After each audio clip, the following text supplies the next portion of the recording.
Hi guys, good afternoon.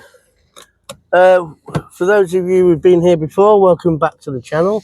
For those of you that are new, hi, how's it going? Hope you're well.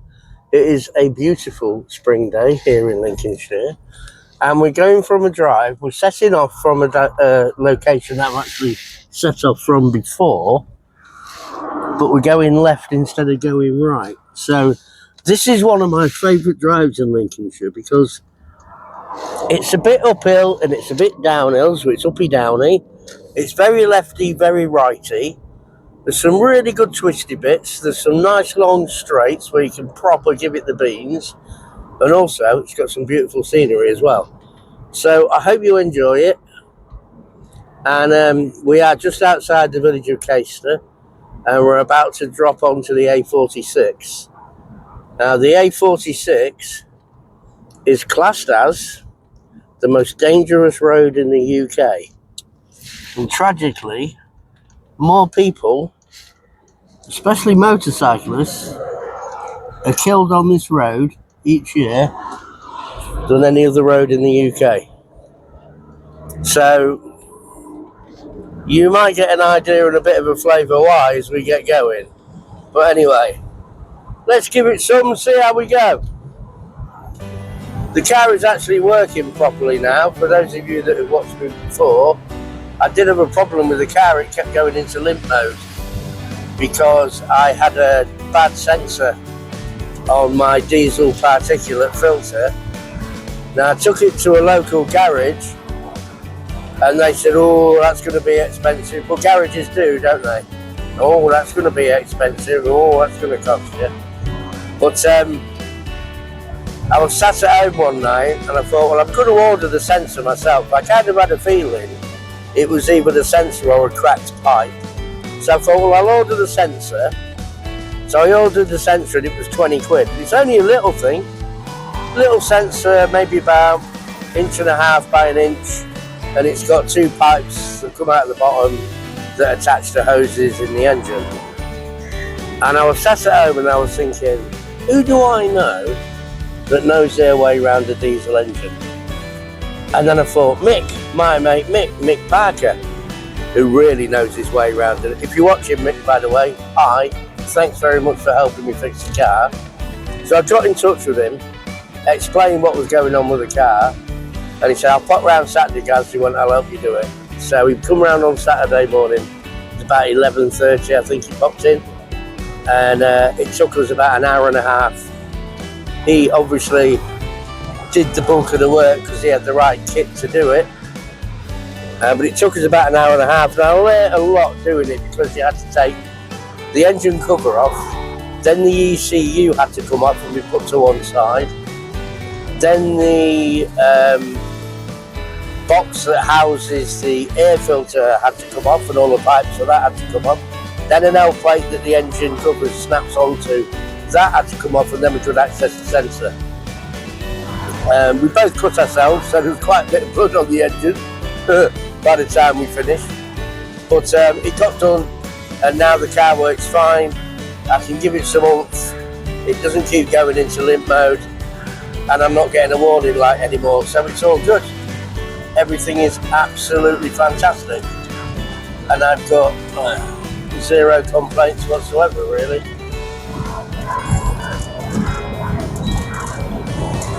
And I've got a feeling I'm not going to get past this truck than this car. So, bad timing on my part, but there you go. Hey, oh, someone's got a flatty.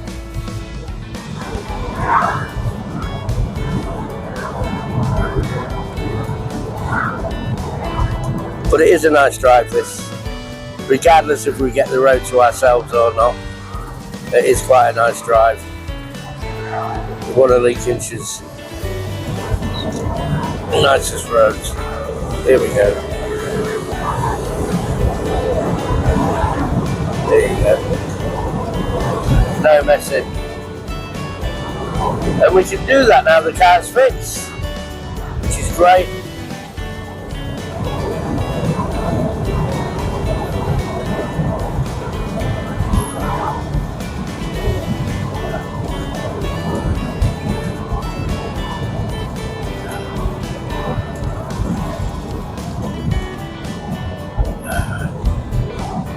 why are you doing 40 on a 60-mile-an-hour road, man? It's 60, not 40.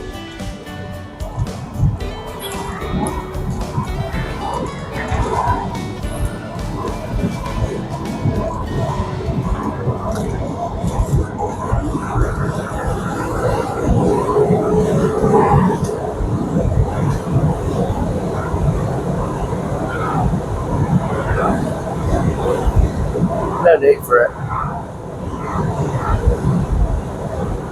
Dogs crossing. So yeah, I'm really happy the car's fixed. She's running like a dream, which is great. Puts a smile on my face again. You know, one of the things when I first bought this car was all the way I was driving it home, I just could not stop smiling. It's just such a nice car to drive. And when it wasn't working properly and it kept going into limp mode, it was coughing and sputtering, and it was not having a nice time. And it spoils the driving experience, you know. But now, here we go again. We're doing all right.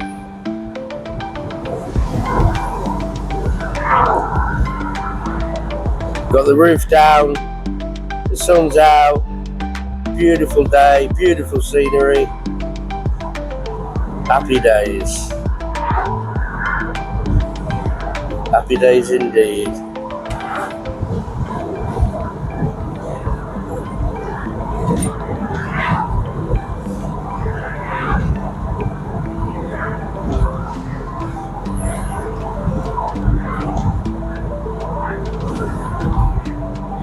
I've been wanting to go to various different places and do videos. I particularly want to go to Manchester Airport and visit the Concorde there. And you can actually go, I love Concorde, it's such an iconic plane. It's such a shame it got taken out of production and use and all the rest of it. And I really, really want to go, just step on board Concorde, just so I can say, well, I've been on a Concorde, even if it's not been flying. And I want to do it, and I will do it one day, but the trouble is, the price of fuel at the moment is just ridiculous. It really is. Just like, at some garages, it's almost £2 a litre for diesel. And that's just like, come on, that's not justifiable at all. And I'm not paying that. It's just, I don't mind if I'm pottering around town or, you know, doing my normal daily drive, then that's fine.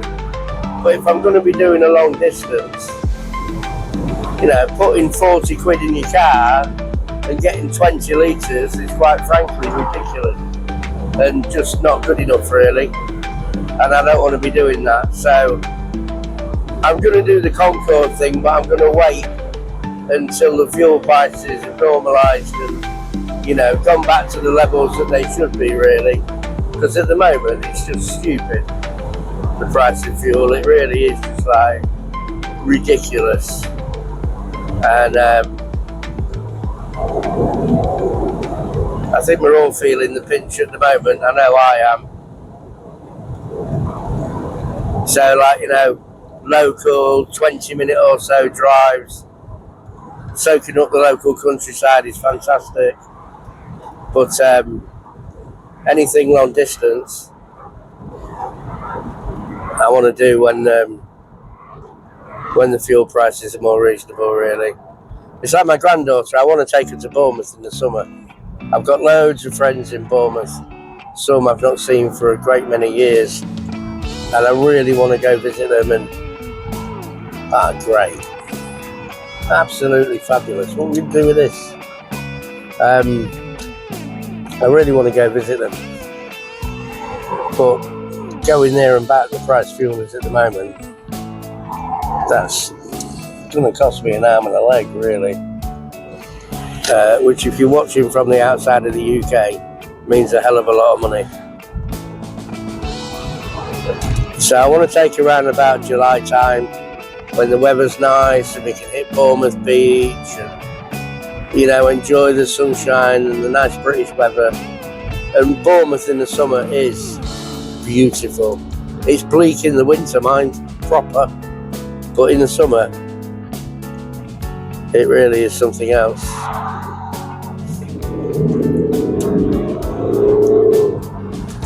But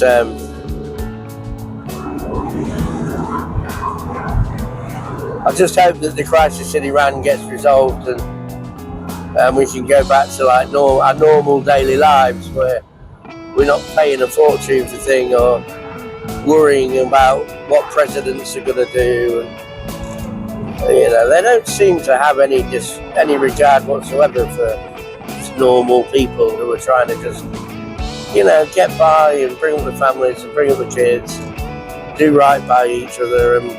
And we have to watch these fools in power, the lunatics that took over the asylum,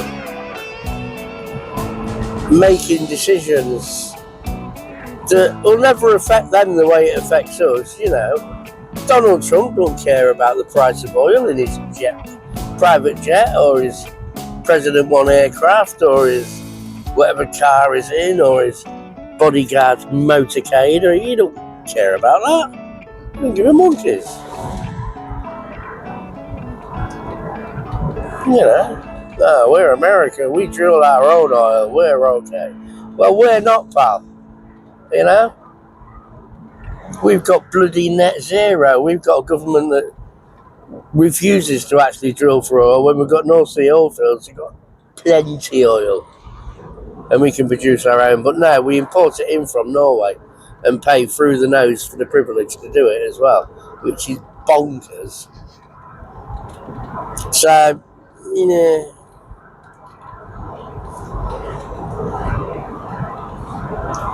that's my little rant about that anyway.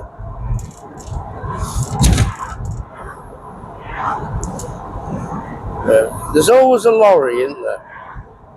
Eh? There's always a lorry to spoil the fun when you want to put your foot down. Do do do do. Dooby doo, be dooby doo. Still. Where's he going? Oh yes, he's turning right. Come on. Let's rock and roll. Get him out of the way. Now you Scirocco in front of me. You've got a bit of meat under your bonnet. I know that much. Not as much as this, but you got a bit.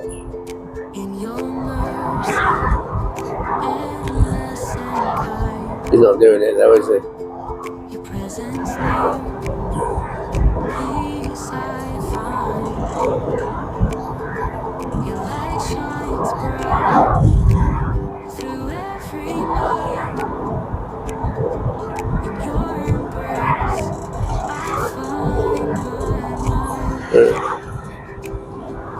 Still doing a little London up.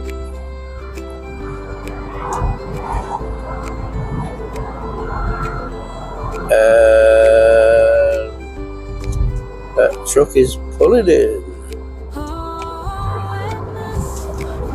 Now he's got some kind of gas or liquid on board.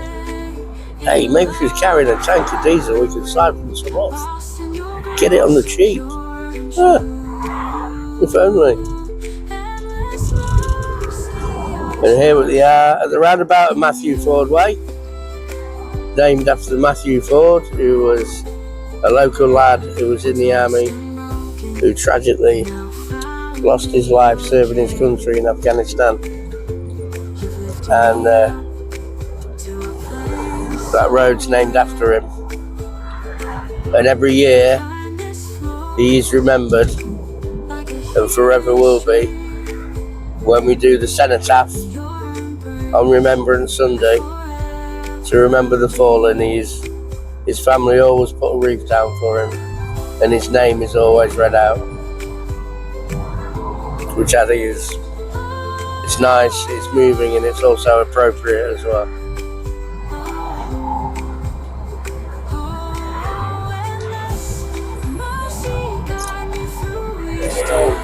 And we all have to behave here and do the speed limit.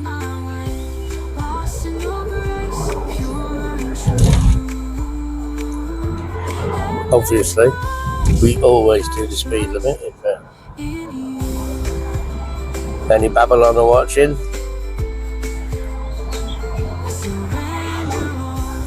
just take the tongue out of my cheek and down 30 miles an hour. It is such a beautiful day. I'm so glad winter's over. Are you? Are you happy winter's over? Because that winter was long. It really was. October right through to what? Middle to late March. It was just freezing all the time. It was so miserable and cold, and I think everybody has seasonal affective disorder and everyone's bloody miserable and the weather's crap and it's cold.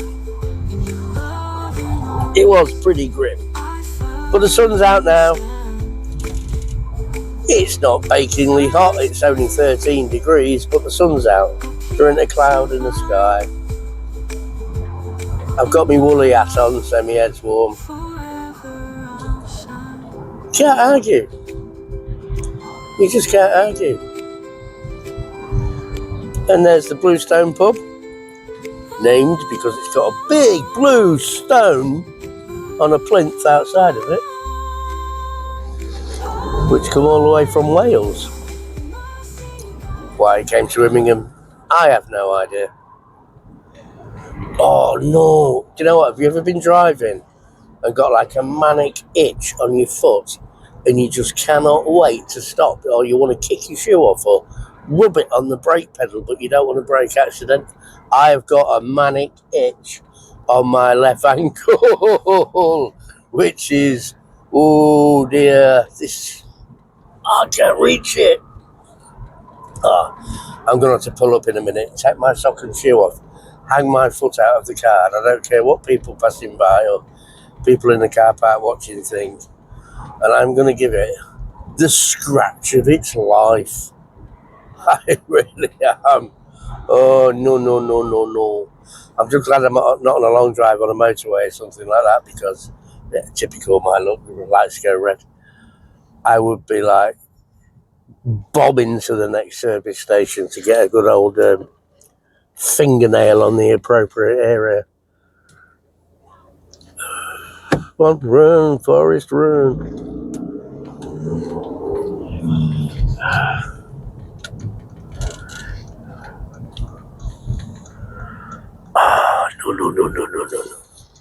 Come on, change.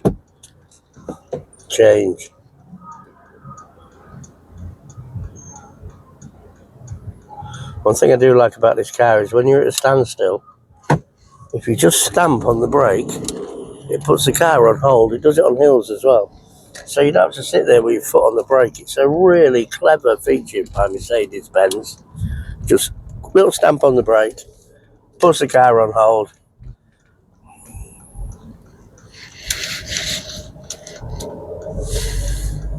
And it works wonders, it really does. It just properly does the trick. Right. There's my mate Knocker. Hey, Knocker, you alright, boy? I'm alright, man, good.